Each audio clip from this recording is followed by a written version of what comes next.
नमस्कार, news makers में आपका स्वागत है। मैं हूं प्रकाश हिंदुस्तानी। आज इस कार्यक्रम में हमारी खास मेहमान है मुंबई से आई देवकी पंडित जी, जो शास्त्रीय संगीत की डिवाइन गायिका कह सकते हैं। आपका स्वागत है हमारे स्टूडियो में। Thank you. आपने एक बहुत अच्छी बात कही थी पिछले दिनों, जिसे कोट किया जाता है कि अगर अच्छे संगीत से स्वास्थ्य सुधरता है तो बुरे संगीत से आपका स्वास्थ्य खराब भी हो सकता है। ये क्या प्रेरणा रही इसके पीछे? ऐसा कहते हैं कि लोग कुछ संगीत पर रिसर्च हो रहा है कि म्यूजिक या संगीत के सुरों का शरीर पे क्या असर होता है, तो वो अच्छा ही होता है। कभी ब्लड प्रेशर कम हो तो नॉर्मल आता है, ऐसा कहते हैं। तो उस पर रिसर्च बन रही है। तो और ये अनुभव भी रहा है, एहसास भी रहा है मुझे कि जब अच्छा संगीत सुनते या फिर गाते हैं, कुछ रागों को की अलापी होती है, तो उससे अपनी जो तकलीफ है, शारीरिक तकलीफ है, तो धीरे धीरे कम हो जाती है। और ये रिसर्च के हिसाब से मैंने सोचा कि अगर अच्छा म्यूजिक है, और म्यूजिक जो पुराने ऋषि मुनियों ने अपने जो बनाया है राग संगीत को, तो वो सोच समझ के किया है, और वो उनको उत्स्फूर्त अपनी मेडिटेटिव स्टेट में उन्होंने वो राग उनको सूझे हैं। तो जाहिर है वो अपने अच्छे मन के लिए और शारीरिक स्वास्थ्य के लिए अच्छे हैं। तो अच्छे संगीत का, सुरों का, साउंड का, नाद का अपने पूरे अस्तित्व पर अगर असर पड़ता है तो बुरे का भी पड़ता होगा। ऐसा लॉजिकल मैंने सोचा। बुरे मतलब कि जिसके जो इस साथ से, इस सोच से न जुड़े हों, उसको मैं कहूँगी कि बुरा नहीं कहूँगी, लेकिन वो संगीत है ही नहीं, सिर्फ आवाज है। शास्त्रीय संगीत लोकप्रिय कैसे हो, कभी इस पर चिंता होती है आपको? जी होती है। और मैं सोचती हूँ थोड़ा एज कलाकार होने के नाते से हमें कुछ करना पड़ेगा कि जो बच्चे हैं, जो संगीत, शास्त्रीय संगीत जिन्होंने कभी सुना नहीं है, उनको हम जाके सुनाएं और उनके पास जाके उनको बताएं कि ये भी ये अपना म्यूजिक है, अपना धरोहर है। तो हमें कुछ प्रोएक्टिव पोजीशन लेनी पड़ेगी, कुछ करना पड़ेगा, ऐसा मैं सोचती हूँ। और दिमाग में है कुछ चीजें, तो ईश्वर की अगर कृपा हो तो वो भी हो जाएगा। आपने जाकिर हुसैन के साथ संगत की है, सोनू निगम के साथ गाया है, सारे गामा में आप निर्णायक रही हैं। कभी आपको कमर्शियल उपयोग नहीं लगा कि मैं इसका कमर्शियल यूज करूं, बहुत पैसे कमाऊं, इसी लालच नहीं हुई आपको? ईश्वर का दिया बहुत है, तो वो लालच रखा नहीं। और लालच है मुझे, तो वो संगीत में निपुणता मुझे मिले, और मुझे नाम शोहरत से भी ज़्यादा एक्सीलेंस मुझे चाहिए संगीत में। मैं चाहती हूँ कि मैं अपनी तरफ से अच्छी कोशिश करूँ, जो सौंदर्य है क्लासिकल म्यूज़िक का, उसको मेरे ज़रिए उसको और अच्छा मैं प्रस्तुत कर सकूँ और जान सकूँ। आप संगीत घराने से ही हैं। आपकी माताश्री भी जानी मानी गायिका थी, उषा जी, और आपने किशोरी अमोणकर से, कुलकर्णी साहब से, हल्दरकर साहब से, बड़े बड़े गुरुओं से आपने पंडित जितेंद्र अभिषेक। किन गुरुओं से आपने सीखा? मैंने शुरू में वसंतराव कुलकर्णी जी से सीखा। उससे पहले माँ तो सिखाती थी, और उसके बाद किशोरी जी से सीखा, गाना सरस्वती किशोरी अमोणकर जी से। फिर पंडित जितेंद्र अभिषेक जी से मैंने 13-14 साल गाना सीखा। उनके गुजर जाने के बाद फिर पंडित श्री कृष्ण हल्दरकर जी से मैं अभी भी सीख रही हूँ। कोई 30 साल से तो आपका प्रशिक्षण चल रहा है। आप 30 साल में कितने नंबर की पाती हैं अपने आप को, कि 100 में से अगर नंबर देना हो कि मैं इतने नंबर के लायक हो गई, ऐसा लगता है क्या? नहीं, ऐसा नहीं लगता है, क्योंकि मुझे और मैंने जैसे कहा कि हजारों सालों से इस क्षेत्र में योगदान हुआ है संगीत के क्षेत्र में, तो उसको अगर जानना है तो पूरी जिंदगी कम पड़ जाएगी। तो मैं जो भी कर रही हूँ बहुत कम है, लोगों ने सच में पूरी जिंदगी जुटाई है इस चीज के लिए। संगीत के रियलिटी शो में संगीत होता है या दिखावा, वो शो होते हैं या संगीत होता है? मेरे ख्याल से जो कलाकार जाते हैं उनकी तरफ से संगीत ही होगा। मैं सोचती हूँ, आई होप, मुझे आशा है। लेकिन जो चैनल है उनका शायद नजरिया कुछ और हो सकता है, कि वो और सही भी है उनकी तरफ से। लेकिन एक कोई बैलेंस होना चाहिए कि कमर्शियल एंगल अगर है चैनल के पास साथ, कि हमारी टीआरपी बढ़नी चाहिए, व्यूअरशिप बढ़नी चाहिए, वो भी सही है। और लेकिन वो और संगीत ऐसा बैलेंस रख के कुछ अगर हो तो अच्छा हो, और सिर्फ कमर्शियल ना हो। सोच ये एसएमएस के जरिए वो विजेता का चयन करते हैं, तो एसएमएस क्या वोट से अच्छा संगीतकार बन सकता है? नहीं, अच्छा संगीतकार तो प्रतियोगिता जीतने से भी नहीं हो सकता है। अच्छा संगीतकार को जो करना है उसको घर बैठ के गुरु के सामने उसके बैठ के उसको सुनना है, सीखना है, उसकी साधना करनी है, तब जाके अच्छा संगीतकार बनेगा, न कि प्रतियोगिता जीत के। अधिकतर तो, संगीतकार बड़े मूडी होते हैं, इतने मूडी होते हैं कि लोग उनको सनकी कहने लगते हैं। अच्छा, आपको भी कोई ऐसी सनक है क्या? आई होप नॉट, मुझे नहीं लगता कि सनक है, लेकिन ऐसा कहते जरूर है लोग कि आर्टिस्ट थोड़े सनकी होते हैं। मेरे ख्याल से वो जितना आप उसमें इंटेंसली इन्वॉल्व हो जाते हैं एक चीज में, तो बाहरी चीजों से थोड़ा आप हट जाते हैं। जैसे 8 साल का आपने अपने आप को एक घर में कन्फाइन कर लिया, बाहर गई नहीं, अपना ही रियाज चलता रहा, प्रशिक्षण चलता रहा, गाना चलता रहा, तो ये कोई एक जिद है? नहीं, उस वक्त ऐसे हुआ था कि मैं एक तो मेरी आवाज चली गई थी बहुत ज्यादा रियाज करने से, और गलत वो भी बिना पूछे किसी से, तो उस वजह से वो ऑटोमेटिकली थोड़ा अपने आप में नियंत्रण हो गया कि नहीं, गाना नहीं है बाहर। और ऐसे करते करते उसकी आदत हो गई। अच्छा लगा कि मैं घर में बैठ के लोगों का सीडी कैसेट सुनती गई, उनके प्रोग्राम्स में जाती रही, और एक चिंतन होना शुरू हुआ अपने आप में कि मैं मुझे आगे क्या करना चाहिए और कैसी गायकी मेरी होनी चाहिए। वो कहीं सबकॉन्शियसली मेरे होते गए, मुझे उसमें आनंद मिलता गया। इसलिए शायद। क्या इलाज कराया आपने? इलाज कुछ हुआ नहीं एक्चुअली, बहुत ट्राई किया, लेकिन हुआ कोशिश के बावजूद कोई अच्छा हल नहीं निकाला। एक ही था कि उसको वॉइस रेस्ट मैंने दी बहुत, और उसकी आदत पड़ गई मुझे। गले की थकान को आपने थोड़ा आराम दिया? बहुत ज्यादा, कुछ दिनों के लिए बंद किया? कुछ सालों के लिए। कुछ सालों के लिए? जी हाँ, 2-3 सालों के लिए। तो कैसा लगा वो साल जब आप गाने से वंचित रही, आप नहीं गा पाई? जैसे कोई खिलाड़ी को अगर खेलने का मौका न दिया जाए, गायक को गाने का मौका न दिया, तो कैसा लगता है? शुरू में बहुत डिप्रेशन आ सकता है, बहुत ही ज्यादा। जिसको आदत है हमेशा गाने की और अच्छे सुर अपने गले से, कंठ से निकलते तो भी अच्छा लगता है, आनंद मिलता है, वो कलाकार से छीन जाता है। और लेकिन मैंने फिर सोचा कि नहीं, मुझे अभी संगीत में ही करना है कुछ, तो मैं और भी उसके बारे में सोचूंगी, अपनी आवाज को कैसे डेवलप करना है उसका सोचूंगी। मेरे ख्याल से अगर ये ना होता तो मैं इस तरह ना सोचती। लोग कहते हैं कि शास्त्रीय संगीत को बड़े बड़े गायकों ने बड़ा जटिल कर दिया है और उसको इस तरह ग्लैमराइज किया है, ऐसे उसको परिभाषित किया है कि आम आदमी उसके करीब आने से डरता है कि अरे। और आधे लोग ऐसे हैं जो फ्रेंच की तरह शास्त्रीय संगीत को सुनते हैं, जिन्हें फ्रेंच समझ में नहीं आती, लेकिन वो समझते हैं कि अगर मैं शास्त्रीय संगीत की महफिल में जाऊंगा तो मेरी इज्जत बढ़ेगी, लोग समझेंगे कि मैं बड़ा जानकार हूँ। ऐसा है क्या? हर चीज, हर किस्म के लोग आपको मिलते हैं दुनिया में, तो ऐसा भी हो सकता है, लेकिन मेरे ख्याल से हाँ, जटिल तो लगता है लोगों को। ऐसा उनकी सोच बनी है कि क्लासिकल म्यूजिक मना बहुत मुश्किल है। अगर किसी चीज में आपको परफेक्शन करना है, क्लासिकल हो या लाइट हो, आपको अगर ऐसा लग रहा है कि 3 मिनट का गाना आप ऐसे ही परफेक्टली गा सकते हो, तो वो गलत है।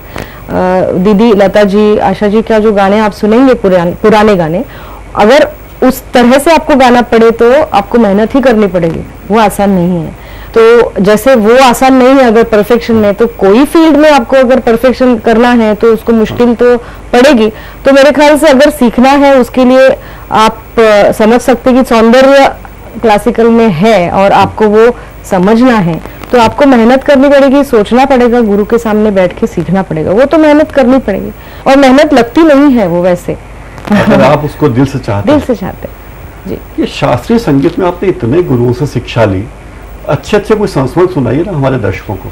जी, उन गुरुओं के कुछ संस्मरण, कुछ अनुभव होंगे आपको। जी जी, बहुत। श्रोता जानना चाहेंगे कि क्या खूबी है। लोगों ने नाम सुना है, किशोरी अमोनकर जी नाम सुना है, उषा जी आपकी माताश्री नाम सुना है, हमारे हजारों दर्शक है जो उनको नहीं जानते, तो उनके बारे में कोई बात जी।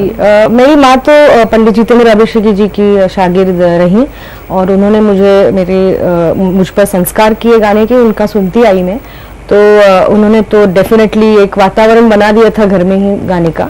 और उसके बाद मैंने वसंतराव जी से जब गाना सीखा तो मैं 9 साल की थी, और बिल्कुल हमको जैसे डर लगता था उनसे, क्योंकि वो नहीं रियाज किया तो डांटना, ये वो लेट अनुशासन था बिल्कुल। और वो चाहिए भी उस वक्त, क्योंकि एज भी ऐसी होती है कि रियाज करने के लिए मन नहीं होता है। तो लेकिन बहुत अपने जैसे पिता का प्यार मिला मुझे उनसे, और पंडित जितेंद्र अभिषेकी जी से भी बहुत प्यार और आशीर्वाद और स्नेह मिला। मेरे ख्याल से ये जो स्नेह और आशीर्वाद जो गुरु से मिलता है वो इसीलिए मैं और अपने जो गुरु के प्रति मुझे जो आदर नहीं कहूंगी लेकिन आत्मीयता जो है हर शिष्य को होती है। मेरे ख्याल से वो स्वाभाविक है क्योंकि उनके साथ हर क्षण मेरे लिए अविस्मरणीय रहा है। फोक म्यूजिक के बारे में कहते हैं, लोक संगीत के बारे में, कि वो लोगों के दिल से निकलता है, उसे लोग पसंद करते हैं, उसमें मिठास होती है। शास्त्रीय संगीत में कलात्मकता है और उसमें आत्मिक एक चमत्कारिक सुख है। क्या फोक संगीत जितना आसान है उतना आसान हमारा शास्त्रीय संगीत क्यों नहीं हो सकता? आसान तो सुनने के लिए होता है। अगर आप पंडित भीमसेन जी का सुनेंगे, किशोरी जी का सुनेंगे तो आनंद तो मिलता है। आसान और गलत, आसान और कठिन, ये तो करने पर पता चलेगा, सुनने पर नहीं लगना चाहिए। क्या आपको लगता है श्रोताओं को भी कुछ प्रशिक्षण की जरूरत है? जी हाँ। सुनने के लिए कुछ तहजीब तमीज उन्हें जी हाँ योजनाबद्ध तरीके से सिखानी चाहिए। हाँ। संगीत का मोटिव क्या है, उसका पर्पस क्या है, ये यहाँ से शुरुआत है एक्चुअली। आज जो संगीत आप मजे बार में या फिर डांसिंग डिस्को थेक में या फिर कहीं शादियों में म्यूजिक बजता है आजकल, या फिर टीवी पे जो मिलता है संगीत सुनने बच्चों को भी, उसी का संस्कार हो रहा है मेरे ख्याल से। उस फिर ये जो म्यूजिक हम कर रहे हैं, क्लासिकल म्यूजिक जो हमारी धरोहर है, वो नेक्स्ट जनरेशन तक नहीं पहुंच रही है मेरे ख्याल से। वो आप जो बता रहे हैं कि इसका भी प्रशिक्षण बच्चों को मिलना चाहिए, वो जरूर है बहुत, और वो सब एक समाज का एक टुगेदर एक एफर्ट होना बहुत जरूरी है। क्या आम लोगों में संगीत के प्रति या गीत संगीत के प्रति समझ है देश में? क्योंकि आप देखिए, शादी होती है और गाना बजता, मुन्नी बदनाम हुई, तो क्या भारत में लोगों में संगीत के प्रति समझ है? मैं आशावादी की बात कर रहा हूं। आशावादी हूँ हाँ। कि समझ है, लेकिन वो भूल गए हैं अभी। जैसे मैंने कहा कि अगर मेरे अगली पीढ़ी ने कभी क्लासिकल सुना ही नहीं है, और ये वस्तु स्थिति है, ये सच है कि कुछ ऐसे लोग हैं, बच्चे हैं जिनके घर में कभी क्लासिकल म्यूजिक बजा ही नहीं, कभी उन्होंने कॉन्सर्ट सुने ही नहीं, तो ये नहीं होना चाहिए। कम से कम हमारे जो दिग्गज हैं, जैसे पंडित रविशंकर जी है, पंडित भीमसेन जी है, ये सब लोगों को, बच्चों को सुनना चाहिए और जानना चाहिए कि हमने क्या, हमारे पास क्या म्यूजिक है और क्या हम सुन सकते हैं। ये छोड़ के हम सिर्फ इनको ये सुना रहे गाना जो जिसके संस्कार हम एक्चुअली नहीं करना चाहिए उन पे। क्या शास्त्रीय संगीत में भी आइटम होता है? नहीं, कभी भी नहीं। ठोस संगीत है इसमें? ठोस मेरे से भी मैं सोचती हूँ उनका नजरिया अलग है। क्लासिकल म्यूजिक क्षणिक आनंद देना उद्देश्य नहीं है, आत्मरंजन के लिए है। क्षणिक आनंद उसका लक्ष्य नहीं है। वो हर क्षण आनंद मिलता है, आनंद क्लासिकल म्यूजिक में। एक क्षणिक माना आज है और कल नहीं, ऐसा तो नहीं है। हर क्षण, हर पल, हर चीज पर आपको क्लासिकल म्यूजिक में आनंद मिल सकता है। सिर्फ एक ओपन माइंडेडनेस होना चाहिए सुनने वाले के लिए, मन में उस चीज के लिए प्रति थोड़ा पेशेंस भी होना जरूरी है, और थोड़ा प्रशिक्षण कि क्या सुनना है, इसमें क्या अच्छा है। आज की तारीख में हजारों, दुनिया में हजारों चैनल हैं टीवी के, संगीत के भी चैनल हैं, फिल्मी संगीत के भी हैं, रॉक संगीत के हैं, रियलिटी शो हो रहे हैं, सारी तमाम चीजें हो रही।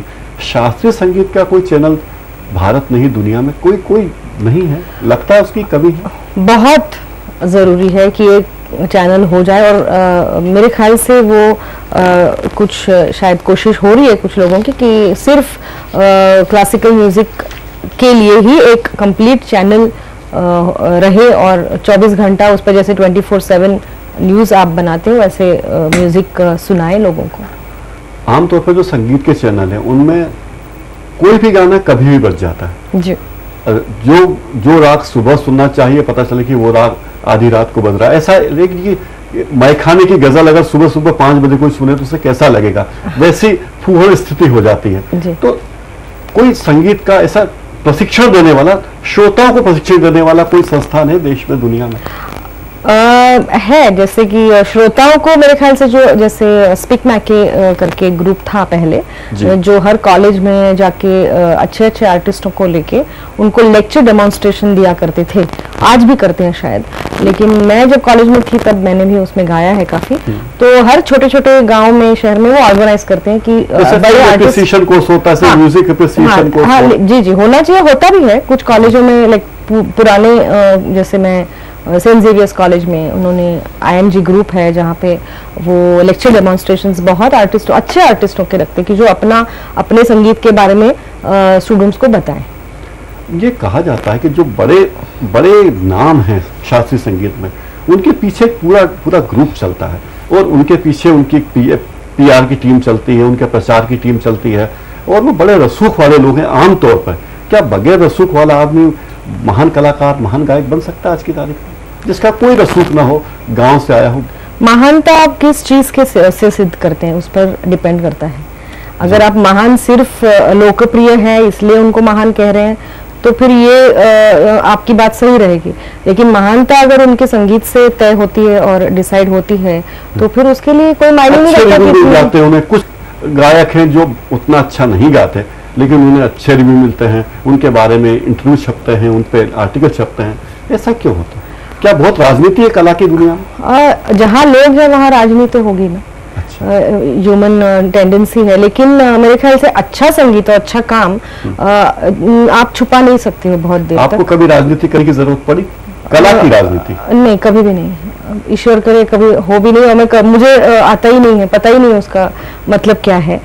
वो इसलिए क्योंकि अगर मैं वो करती रही, अगर सोचती रही तो फिर मेरे संगीत से मेरा ध्यान हट जाएगा, और मेरे ख्याल से लोगों को क्या लगता है उससे ज्यादा मैं अपने बारे में मुझे किस तरह का म्यूजिक गाना है और क्या मुझे करना है ज्यादा महत्वपूर्ण है। क्या आपने कभी दृष्टा भाव से खुद को देखा? जी हाँ, हमेशा देखा। कैसा लगता है आपको? आप देवकी पंडित से बाहर निकलकर कैसी देवकी पंडित को पाती हैं? जैसा आप सोचती वैसी हैं या अलग है? मैं सोचती हूँ जैसी हूँ, जैसे मैं एक साधक हूँ संगीत की जी, और मैं हमेशा साधक ही रहूंगी। असाध्य संगीत है हमारा, इसलिए है क्योंकि आज इतना पाया तो और आगे दिखना शुरू हो जाता है। एक आखिरी सवाल जी, आप किस रूप में याद की जानी चाहती है कि दुनिया आपको याद रखे? देवकी पंडित को किस रूप में लोग याद रखें? मुझे अगर याद न रखे तो ठीक है, कोई बात नहीं, लेकिन मेरे म्यूजिक को याद रखे। आपका बहुत बहुत धन्यवाद हमारे स्टूडियो में पधारी, आपका बहुत बहुत धन्यवाद। Thank you. न्यूज मेकर्स में फिलहाल इतना ही।